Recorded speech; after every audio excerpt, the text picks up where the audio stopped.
Our students are the future. How we advance innovation and impact and approach equity in their classrooms will determine how we thrive as a world community. The status quo just won't cut it. That's why we're here to break the grade. Hello, breakers and difference makers. I'm Josh Chernikoff, host of How I Broke That. I'm a two-time entrepreneur in the education space, and I've successfully exited both of those companies. I've experienced my fair share of breaks in my life, and I'm here to bring my signature approach to my new show, Breaking the Grade. I'm embarking on this special journey alongside my good friend and mentor, John Gamba, Director of Innovative Programs and Entrepreneur in Residence at Penn GSE. In our podcast, you'll hear from emerging business owners in the education space who are working to transform education as we know it. Tune in as we hear about industry trends, unique principles and practices, and the attempts that have and haven't worked for our grade-breaking guests. So fellow entrepreneurs and educators, what do you think? Are you ready to take a hammer to the education space and break the grade?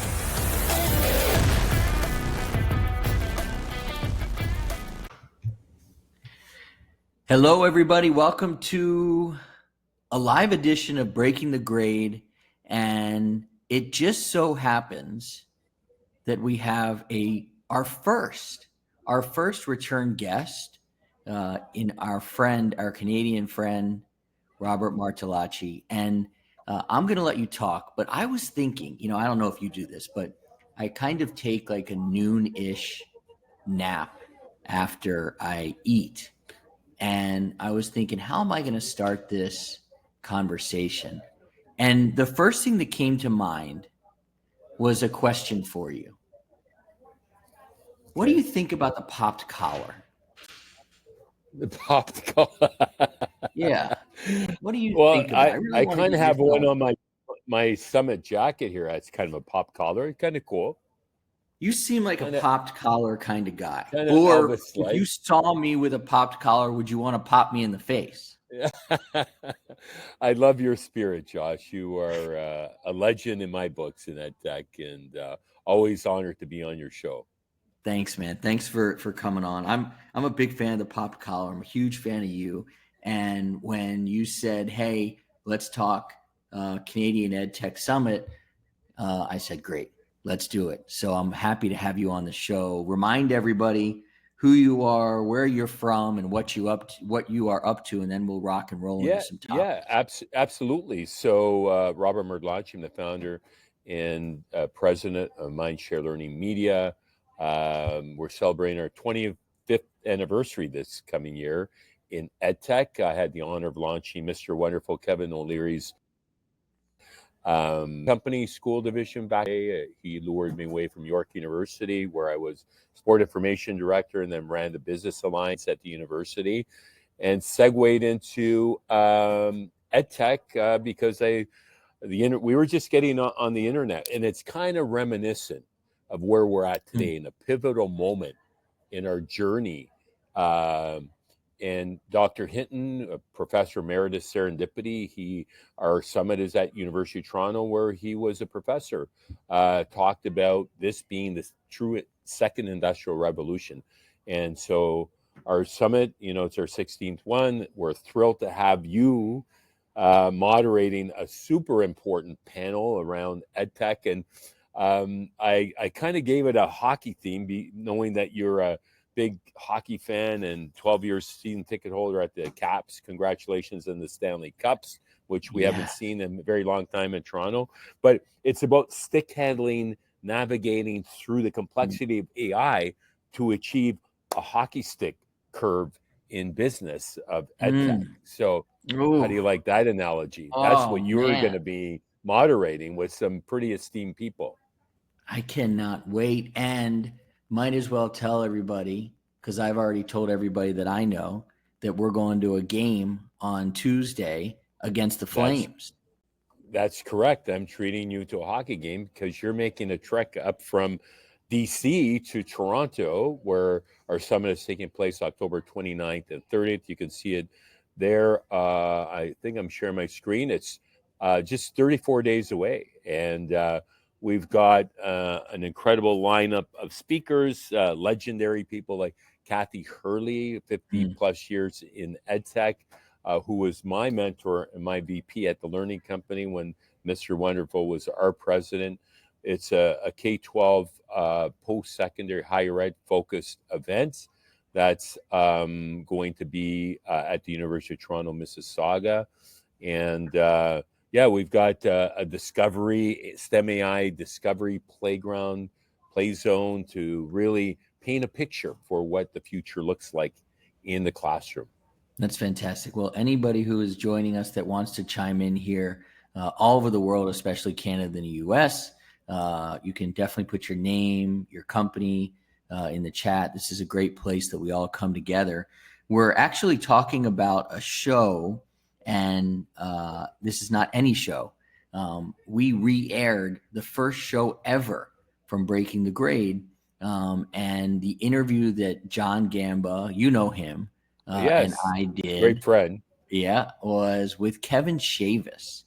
And did you know Kevin Shavis before I shared the show with you, or was this your introduction to Kevin? That was my introduction to Kevin. Okay. So interestingly enough, I did a little bit of research with my friend AI, and I said, I want you to tell me some similarities between my friend Robert and my friend Kevin. And AI was able to draw some really interesting similarities between the two of you. Okay. Wow. So first of all, yeah, both of you are, number one, bridge builders between education and technology and innovation. You, Mindshare Learning. Kevin leads EdTech powered models such as Stride. Number two, you guys have thought leadership and agenda setting in your ecosystems. You run EdTech Summits. Kevin has operated at national scale in U.S. education reform. He was also on the DC Council, which is how I got to know Kevin growing up. There are several others, but I'll say number four.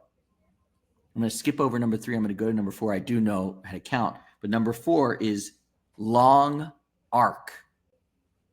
Persistence, influence over decades. Robert has been building, promoting, and evolving the Canadian EdTech movement for over 20 years. Kevin's public profile spans decades: council service, education reform work, executive roles, policy advocacy. Those are things that AI found.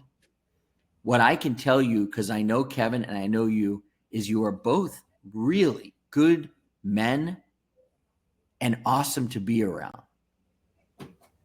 Wow. Humbled by your kind words and those of AI. Yeah.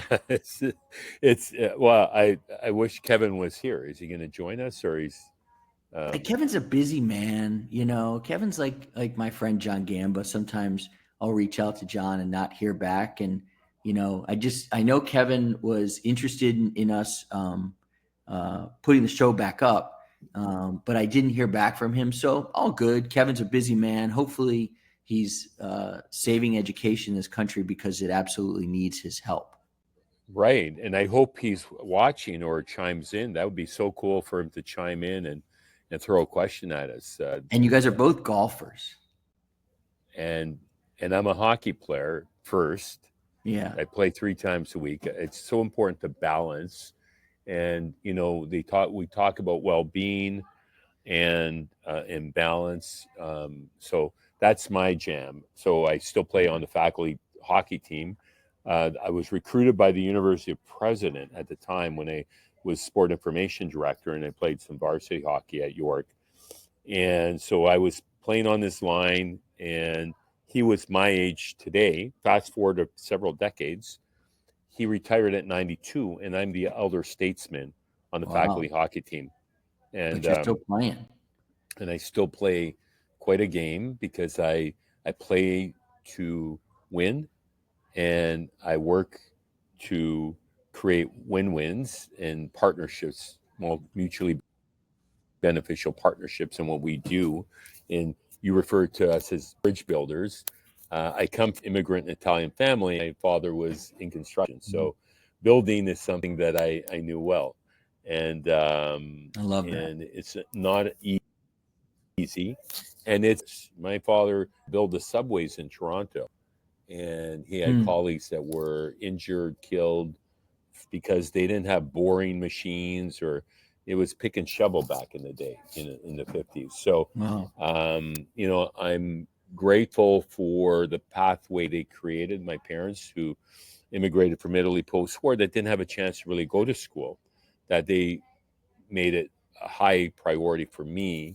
And hence, I'm very passionate about learning and innovation. And that growth mindset. Do you think is it nature versus nurture, a growth mindset? That's something that you and I embrace, and Gamba and Kevin. Nature, nurture, a hybrid. What are your thoughts on that? It's a really good question, and it's actually something I was thinking about myself yesterday, because I was thinking about my dad, who I'm going to speak on Monday to a group of kind of first generation college students here. They're at ASU local here in DC, and one of the things they wanted us to talk about, me to talk about, was kind of this idea of first generation. And I was thinking, I'm kind of a first generation entrepreneur, but then my dad ran his own law practice. And so you would think at that point, he's kind of his own business owner. He's his own boss. So I think I saw his hard work day in and day out, carrying that briefcase, coming home. Not that my mom didn't work hard. She worked for Bill Bradley for 2 decades. So, but my dad was running his own business. So I think that it's a lot of nurture. Mm-hmm. I think. Yeah. But I could be convinced otherwise. What do you think? I think it's a combination. I think, being surrounded by smarter people than me, having mentors along the way, and that doesn't end. I've been blessed with some incredible mentors over the years, whether they were hockey coaches, professors, friends, colleagues. Kathy Hurley, we just celebrated her 80th birthday in Chicago a couple of weeks ago. And it was a 3-day celebration. To still have almost 30 years later, a strong friendship and relationship with her is quite amazing to me. But it takes effort on both sides of the equation, right? So just like, think of some of your most successful partnerships and clients that you have, and what that journey looked like in solidifying that. We work with a lot of really quality companies, like Adele as an example, who's been with us for many years. But you really value the relationship, and you strive to create mutually beneficial partnerships along the way. And what and it has to evolve, right? Has to evolve. They're a big part of our summit. Yeah, well, I think you and I have developed a quick, mutually beneficial relationship. We have a lot of things in common, and we want to help each other out. And I couldn't have thought of a more perfect person to pop up into my inbox to say, hey, do you want to promote the summit? And this was a perfect time. I didn't get the vibe that Kevin was going to be able to make it, which is totally fine. Some of the takeaways from Kevin's show, I think, very much resonate with the way you do what you do. One of the takeaways from Kevin's show was that proof comes from wins and from setbacks. Proof comes from wins and setbacks. Do you think, as an entrepreneur, as a father, as I don't know, how about a Leafs fan, that you Oh, learn more from that you learn more from your setbacks or from your wins?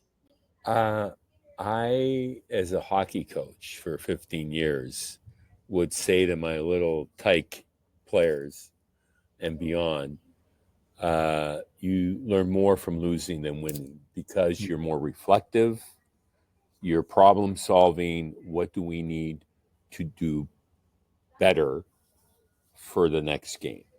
Hmm. And it holds true in business, right? You know, uh, I was speaking. We're having a Thrive Thursday feast lunch with our members at our co-working space here, and one of our STEM tutoring partners is speaking now to the group about her journey. And when I introduced myself, I said, I started my workspace, here in a shopping mall because of a problem I had. And the problem was the university needed the space back where I had a great partnership. I launched, ironically, my summit at York University. And after 5 years, where I was in the Institute for Tech and Learning office, they needed the space back. So I thought to myself, now what do I do? Where do I go? I was quite settled. I wanted to situate near the university where we have great synergy and collaborating, hiring students and grads and partnerships, events. And then I was commuting an hour each way. So Hmm. by happenstance, I ended up in a shopping mall through conversations. So through problem solving conversations, I was discovered by the mall management here in Air Mills that the bigger mall was trying to lure me away, and they offered me more space. That's so So cool. it got to be a competitive thing. And I said, you know what? I'm going where they're offering me more space, and they really, really want me here to help transform this mall. So we were a game changing business, that catalyst for this mall that was not thriving. And there was a big initiative in the city on the future of malls, because malls, as they are known to be dying in North America, need to be reinvigorated. And we are considered a pivotal player in being a catalyst to bring synergy, to bring uh, entrepreneurs that will shop, eat, and inspire. So Cool. so that's how that evolved. So and I specifically said, and it wasn't a direct path. Yeah, You know, totally. So if this you idea, knew, right, if the you know, setback. right. So if you fully understand and know what you're going to get into, sometimes it's good to be a little bit naive into what you're getting, do your homework, but leave some flexibility, be a little bit Hmm. agile Hmm. in your mindset, because it might not go that direction, it might go this direction. Hmm. And so and I just introduced our new technology that we're bringing into North America, and I'll just give you a glimpse of it. So this is a glimpse of what I shared with our members today, and it's called the Yeah. Mindshare Workspace Pod. It's a Cool. branded pod that's going to go into malls and classrooms, school districts, Wow. universities, and co-working spaces. So airports, and so and that's a pivot that we're making, I love, right, man. through our I homework.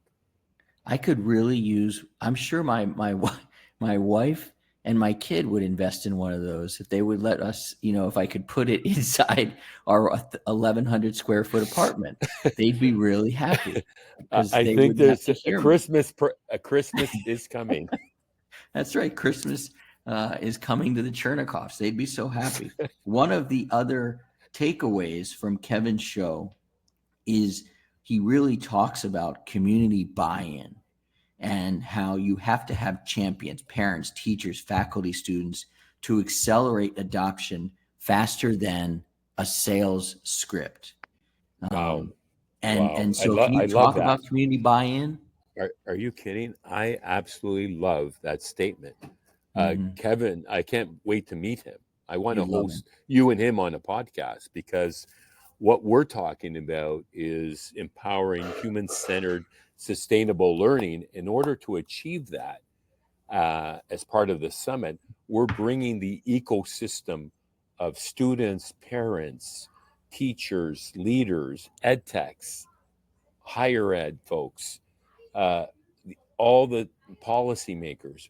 We're bringing the ecosystem to the table because it takes a village to transform. It takes a village to transform learning in a pivotal moment in our history where Dr. Hinton, the pioneer of AI, said, we're in the second industrial revolution in the moment, in this moment in time, right now. So it is hard work. Digital transformation is hard work. And it doesn't happen overnight. Everyone's still piloting. I've done podcasts with superintendents, with CIOs, with teachers, with ed techs, and everyone's piloting right now that we know of because they don't know what the costs are. Upskilling is a huge challenge. You're dealing with teacher unions. You're dealing with the resistors, right? We're truly at our infancy in this moment in time in our history of AI and where this is going. And there's going to be huge consolidation. There's going to be massive consolidation. There's massive opportunities, but people will need to reskill and embrace that growth mindset.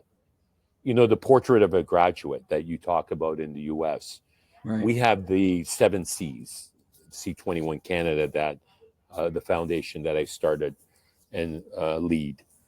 And I feel that, you know, from an assessment perspective, you know, that credential of the portrait of graduate, that stamp of the 7 C's, kids need to be able to think critically. They need to be able to communicate clearly and work in teams and leverage the tools that they have. We just had a new co-op student come in today, and I asked him specifically, what skills do you have? What is your hope? What do you want to do? And he wants to be an entrepreneur. I said, this is a place for you. You're going to learn to multitask. You're going to upskill your digital skills. You're going to learn entrepreneurship, and and we're about excellence, by the way. So nothing but excellence. We are at the top of our game, and when you work at the top of your game, a bit of pressure there, and not everyone wants to be excellent. I discovered through my career. That's true. Right? That's true. By the way, the reason I was looking down is I grabbed my phone, I went to Facebook, and I wrote Kevin a message and say, we'd love to have you on. Because you guys should meet one way or another. And shout out to Alvin on our team and Ken on our team. We just wrapped up 2 master classes yesterday. And when you do a master class, there's this kind of like what I'm sure you're experiencing with the conference. There's all this buildup, all this work. Then you have the day of, and we had the master class. We did 2 of them yesterday. And then you have the launch part where you open the cart, where you try and sign people up. And, Ken and Alvin could have fallen across the finish line, but they reached the finish line and now they're sprinting across the finish line. We're pulling each other. So I know what you're saying in terms of people who want it and people who think that they want it. So talk about this conference, this summit that you're leading, and just give us like an insight into this. Must be a really big weight on your shoulders. I mean, how much build up? How long do you plan? Like, what are your expectations? What are your fears?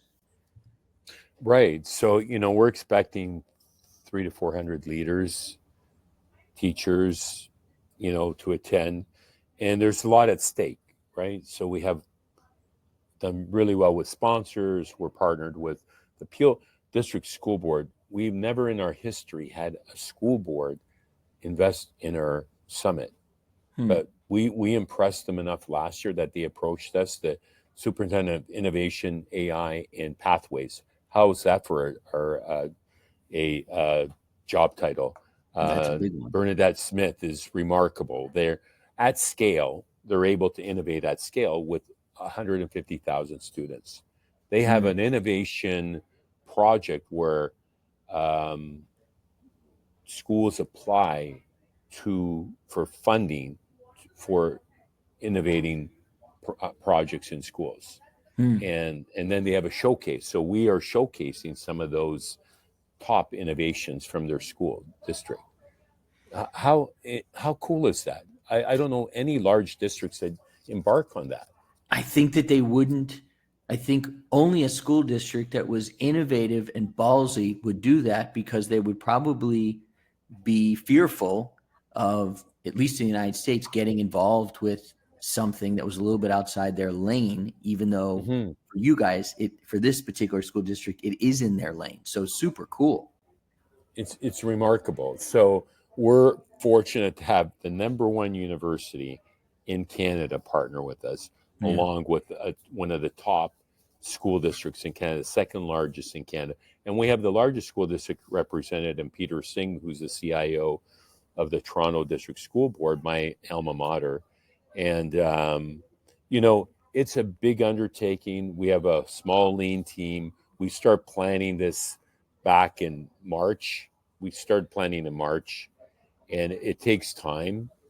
But at the end of the day, it's about impact and the ability to engage with some of the brightest minds in K-12 and higher ed, in industry and education and private sector. Like that's pretty cool. To put on a conference like this, what do you have? Do you have members of your team who split off and do this? Do you have specific people who only do this all year long? Give people an idea what it takes to really put on a world-class conference. Yeah, thank you for that. So we actually weave it into our work. So we have a small team, and we work on it most of the year, I would say. And we have co-op students. So we have co-op students helping us with social media. And third year, a computer engineering student from Western University, a top school. And we have our full-time team as well. So it's one of our main projects for the year. And we're fortunate to have it really local this year, because the university is 10 minutes from my office. So it's really cool. And we have a Can-Am international reception. So it's very international. We have representation from Australia. We're partnered with the FETC conference. We're partnered with the BET conference folks. So we have representation from BET that's presenting at our conference. We've got you from the US, along with Lisa Schmucky and Kathy Hurley, and Evan St. Leifer is coming up. So we've got a great community of EdTech leaders that are going to be part of this. Some of the top companies in the industry. Canva from Australia is Cami. We've got Nelson is the oldest publisher in Canada, 110-year-old publisher. We've got Dell Technologies, so Logix Academy. So we've got STEM, robotics. We have the whole spectrum represented, which is part of my philosophy. Is there any? You guys seem like the nicest people in the world. Is there, except most people don't like Tom Wilson, who plays for the Caps, and he's Canadian. But I love Tom Wilson. I love Tom Wilson too. I wouldn't love him if he wasn't on our team. I'd feel like he was an agitator, like those Penguins. We need Tom Wilson on our team to win the Who Stanley doesn't Cup. need Tom Wilson? Yeah. And my daughter was in love with Tom Wilson, if you can tell him that. I don't know. Then he got married, so yeah.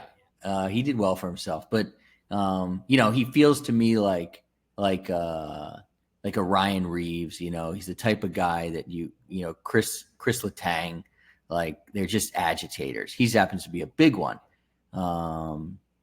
But can you talk about, is there any ill will between our wonderful neighbors from the north and and the U.S.? Do you feel any of that? How do you navigate that, considering some of the stuff you're seeing? That's a great question. I recall, to use a hockey jargon slogan, borrowed from the Pittsburgh Penguins when we visited their dressing room. My boys played prep school hockey at St. Mike's in Toronto. We were in the Midwest prep, and our coach was a scout for the Penguins. So in their workout room, the slogan is, "You're either in or you're in the way." And it's so appropriate in this conversation because we're navigating around, or stick handling around, the complexities of doing business with our friends in the US. And I can say everyone that we know in education understands the situation we're in, and we get a lot of apologies. This too shall pass. And it's about being kind. It's about being kind and respectful.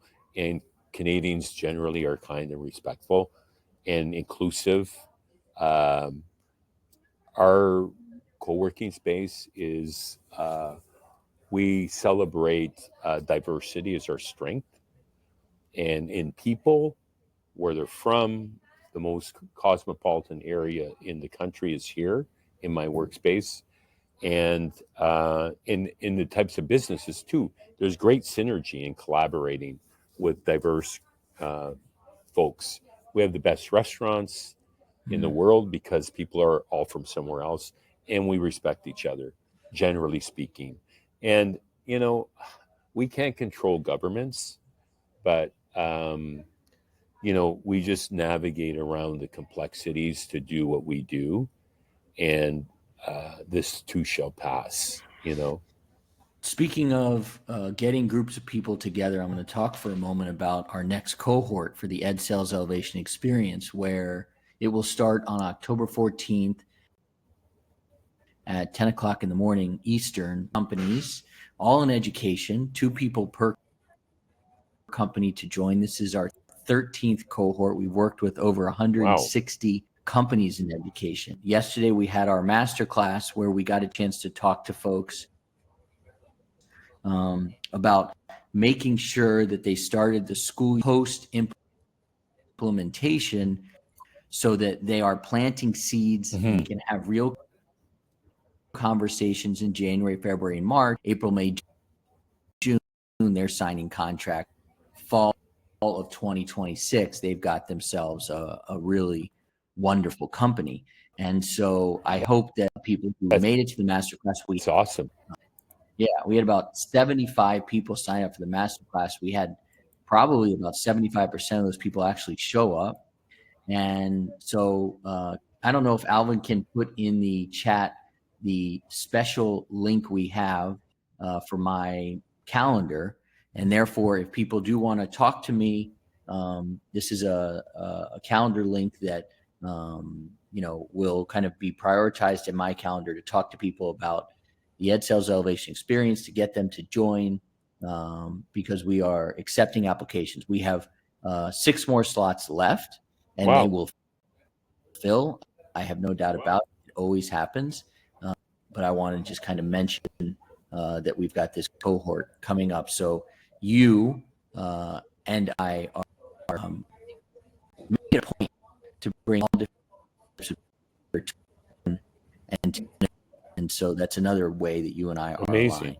aligned. I'd be happy to participate in some way, and yeah, we should do that. We started off having speakers, and then we kind of got away from that. But I think you would be a great speaker. There's that link. Thank you, Al, for putting it in there.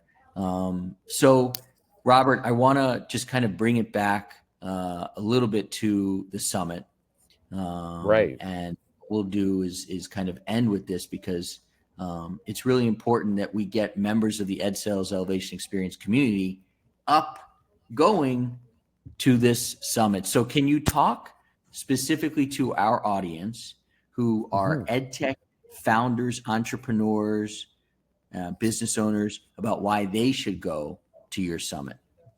Great question. Well, it's about relationships, right? I've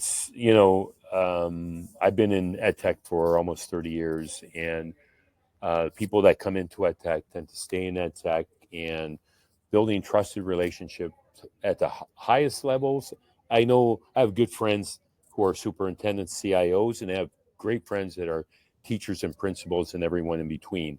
And building those trusted relationships is absolutely critical if you are serious about being successful, making an impact in education. You have to have the right tool or solution at the right time, and and have those critical conversations. And we open a lot of doors for companies that come up into Canada, and that's a lot.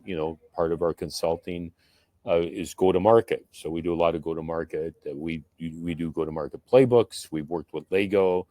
We work with many international companies in making inroads into the Canadian market. And so if you're looking to expand internationally, Canada is a great jumping off point because there's so many parallels as opposed to going into a foreign country that has another language.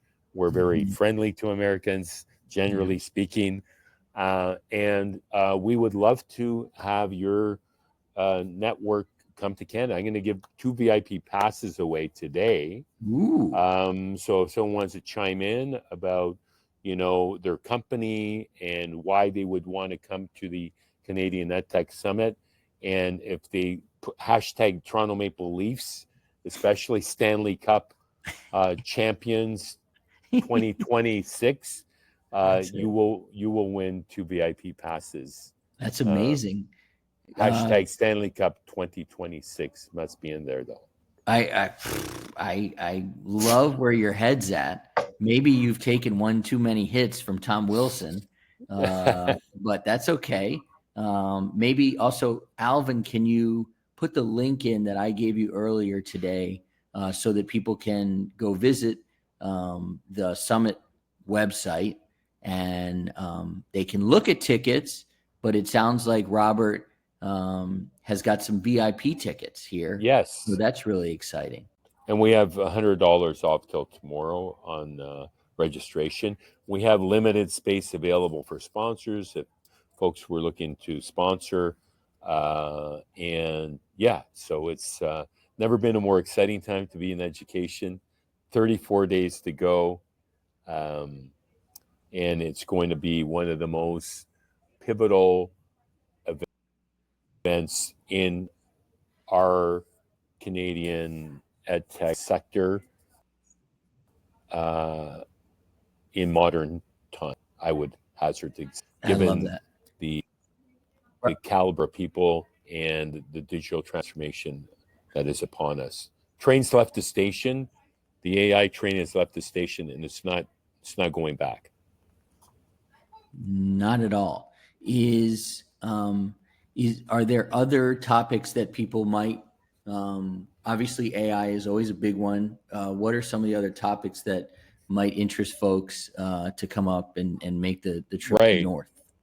Right. So specifically for EdTechs, we're looking at international growth opportunities and where those opportunities are. And I'm sure that the BET folks will be talking about opportunities at the BET conference.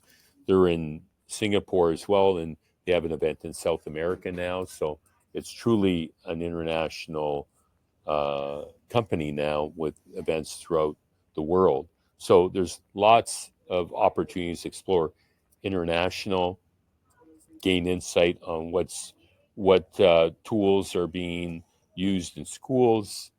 Potential channel partners will be there, and legends of EdTech, and yourself and Kathy Hurley and Lisa Schmucky and Evan St. Leifer and many others. Amazing. You know who's not going to be there, which is unfortunate, is John Gamba, and I'm going to tell him to contact you because this guy, he's one of the most accomplished people I know, but when it comes to travel, he struggles. And so he messaged me. He's going to be in Milan in like 4 weeks, and he's asking me where he should stay. And I just want to say, man, you could try Google. You could try AI. But of course, I'll help the guy out.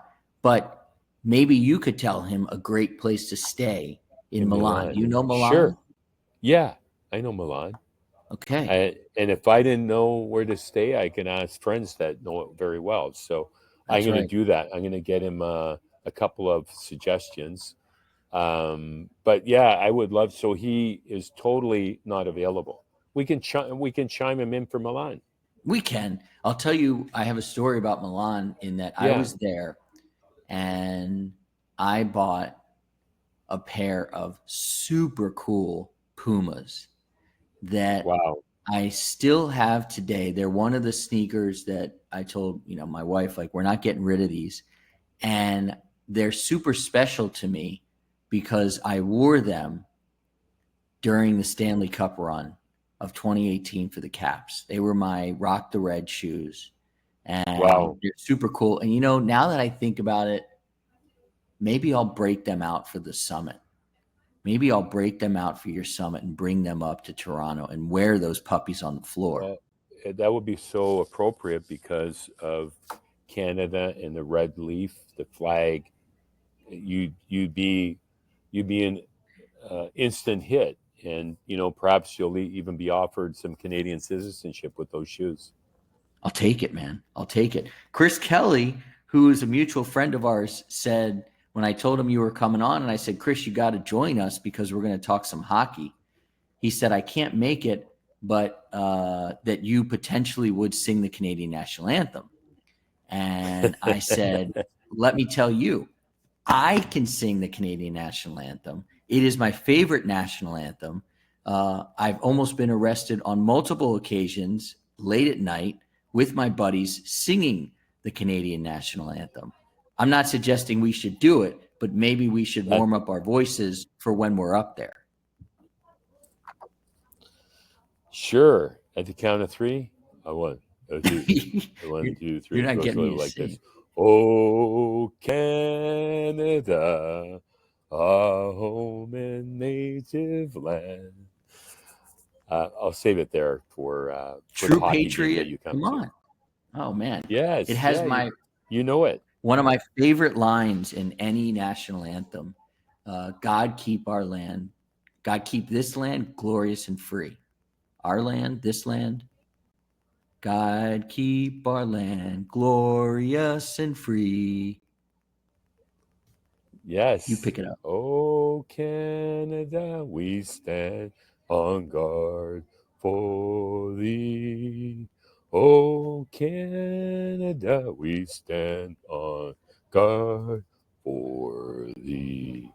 Amazing. I am going to share with Alvin, who is producing this show, the video from, I don't know, the Leafs or whoever singing that national anthem because it's fantastic. And I appreciate you coming on the show and singing portions of the national anthem. I look forward to singing it with you in my red Pumas, which I'm going to have to find in our storage unit, but I'm going to break those puppies out.